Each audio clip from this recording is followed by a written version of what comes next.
Mr. Majewski's Anatomy 32 class lecture, chapter 21, part 3, Hearing and Equilibrium. So, it turns out the structure we think of as hearing is the ear, and the ear is basically broken up into three parts: the external ear, the middle ear, and the internal ear. The external ear has included as part of it the auricle, which is basically the fleshy part of the ear that we think of as the ear, made up of elastic cartilage. And this will funnel the sound wave into the external auditory canal down to the back of the external ear, which is the tympanic membrane, which is a thin semi-transparent partition that will then vibrate sort of like a drum. When it vibrates, it'll send that signal into the middle ear. In the middle ear, you have the three auditory ossicles: the malleus, which is attached to the tympanic membrane, and then contacts is the incus, which then articulates with the stapes, and the stapes that fits into the oval window of the bony structure of the inner ear. Also found within the middle ear is the oval window, as I mentioned already, and the membranous round window, and also the auditory tube, which connects the middle ear, which is an air-filled cavity, with the nasopharyngeal portion of our throat, allowing us to be able to equalize pressure on either side of the tympanic membrane when that's relevant. So now we get to the inner ear. It's a series of canals in this bony structure that looks kind of like a nautilus, which is a squid with a shell. So it's referred to on the whole as the Boney Labyrinth. So this entire weird structure is the Boney Labyrinth. And it's broken up into three pieces: the semicircular canals, which are the bony tubes here that loop, the vestibule, which is this portion here, and then the cochlea, which is the bony spiral that looks kind of like a snail shell. Now, within all of these structures are membranous tubes that are also filled with fluid. So you get the perilymph, which is in the bony labyrinth as a whole, and then the endolymph, which is inside the membranous structures. So that's referred to as the membranous labyrinth. So in the semicircular canals, you have the semicircular ducts, where you detect dynamic equilibrium. In the vestibule, you have the utricle and the saccule, which detect static equilibrium. And then in the cochlea, you have the cochlear duct, which is where you detect hearing. So let's start with equilibrium. The membranous portion of this area is referred to as the vestibular apparatus. It includes the saccule, the utricle, and the semicircular ducts. Now, it turns out that if you want to detect static equilibrium, which is one of the two kinds of equilibrium, you're going to be focusing on structures in the saccule and utricle down in here. And the key thing to remember about static equilibrium is it is the basic position of the body, well, really the head, relative to gravity, so that you can tell the difference between when your head's tilted to the side or versus when you're upside down. The structure that detects static equilibrium is called the macula. So this is the macula, found within the utricle and saccule. And it has some important key structures. It has the hair cells, these little structures here that detect the static equilibrium. They're the receptors. And they have hair bundles that protrude up. And they protrude into a gelatinous layer called the otolithic membrane. So here's the gelatinous otolithic membrane. Turns out the support cells that help support and maintain healthy hair cells also produces the gelatinous otolithic membrane. And then also found in the otolithic membrane are otoliths, which are calcium carbonate crystals on the surface of the otolithic membrane. Now, when you shift your head, either to look forward or tilt it to the side or stand on your head, gravity will cause the otoliths, those crystals, to move because they're being pulled by gravity. And when this happens, it causes the otolithic membrane to shift in that direction.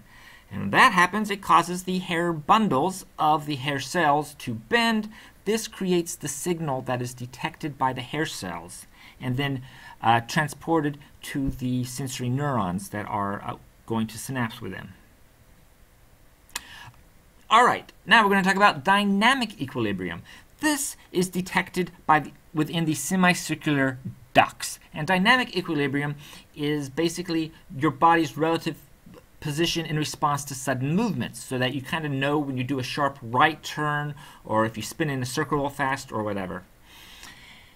And specifically, you should be able to see that the semicircular ducts, there are 3 of them, each pointing basically sort of at a 90-degree angles from the other, so that they're all facing in one of the 3 dimensions.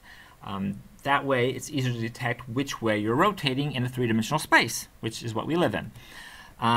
In the ampules of the semicircular ducts, so these bulbous portions here, you find a structure referred to as the crista. A crista is a small elevation found in the ampules, and this is where the hair cells are, with their hair bundles acting as receptors, as well as the supporting cells. And the hair cells stick their hair bundles up into a gelatinous mass, referred to as a cupula. This is a very long structure. And as you can kind of suspect, when your body is moving, or your head is moving at the very least, as you're shaking it to the side or spinning it in a circle or whatever, there causes a flow of fluid through the semicircular ducts, and this current will then push on the cupula, causing it to bend. This bending will then cause the hair bundles of the hair cells to bend, which will cause a signal that is then sent to the first-order sensory neurons. And so here you can see the first-order sensory neurons take the signal out to the vestibular nuclei found primarily in the midbrain. This will then synapse with second-order neurons, sending the sense up into the thalamus, and then synapse with third-order neurons to take it out to the vestibular area in the cerebral cortex. So it's worth pointing out that it is also sending signals to the muscles that control our eyes. And this is, of course, important because, you know, your sense of equilibrium and your sense of vision tend to want to be connected. All right, now we're going to talk about hearing. Hearing occurs in the cochlea, which again is filled with perilymph. And within the cochlea, you have the cochlear duct, the membranous tube inside it, which is filled with endolymph. So you can kind of think of it as 3 layers. You got the scala vestibuli, which is on top. You have the cochlear duct, and then you have the scala tympani, which is on the bottom. The scala vestibuli starts at the oval window. So when there's a vibration, it's going to start there and get sent into the scala vestibulis perilymph. And then the end of the scala tympani is the round window that will then release these vibrations so that we don't have feedback. And at the very apex of the snail shell is what's called the heliocotrema, which is an opening where basically the scala vestibuli and the scala tympani go from one point to the other. All right, within the cochlear duct, we have the spiral organ. The spiral organ is actually what detects the hearing, and it is resting on the lower layer of the spiral organ, so that it's just directly above the scala tympani, and this is where the receptors for hearing are. Now, basically, what you have making up the spiral organ is a tectorial membrane, which is sort of a gelatinous structure. It's not as gelatinous, it's a little firmer, and then these various hair cells that have hair bundles that penetrate into the tectorial membrane. And as you can guess, when the tectorial membrane vibrates from the hitting of the pressure waves, that's going to cause the hair bundles to cause a signal in the hair cell that gets sent to the sensory neurons. All right, so it's a 9-step process. Step 1, obviously, is the auricle directing sound down into the external auditory canal, which causes the sound waves to hit the tympanic membrane, and it vibrates. Then the vibration is transmitted from the malleus to the incus to the stapes, and then when the stapes vibrates, it'll cause the oval window to vibrate, sending those pressure waves into the perilymph of the scala vestibuli. And the reason why we have this long, drawn-out process with all these bones is because it helps increase the intensity of the vibration by 20 times. From here, the bulging of the oval window will send these pressure waves into the perilymph of the scala vestibuli. It'll flow through that, eventually hit the apex, and then go through the scala tympani to be released through the round window. However, what's really important is that as these pressure waves are going through the perilymph of the scala vestibuli, it's also hitting the cochlear duct, causing pressure waves to go into the cochlear duct through its endolymph. And the pressure waves will then cause the movement of the tectorial membrane, which will then cause the hair cells to bend, sending that eventual nerve impulse. And finally, what's really cool, and not really a step, but it's just cool, is that different portions of the cochlear duct is tuned to particular pitches. So the closer it is to the oval window, the higher pitch you can hear. It's sort of kind of like a keyboard on a piano. All right, so you have this signal being transmitted through the sensory neurons of the cochlear branch of the vestibulocochlear nerve, leading to the pons, and then midbrain, and they will the pons, sorry, and they will synapse with. I'm sorry, I lied. It's not the pons; it's the medulla oblongata. So you have the sensory neurons leading to the cochlear nuclei in the medulla oblongata, and they will send their signal to the secondary.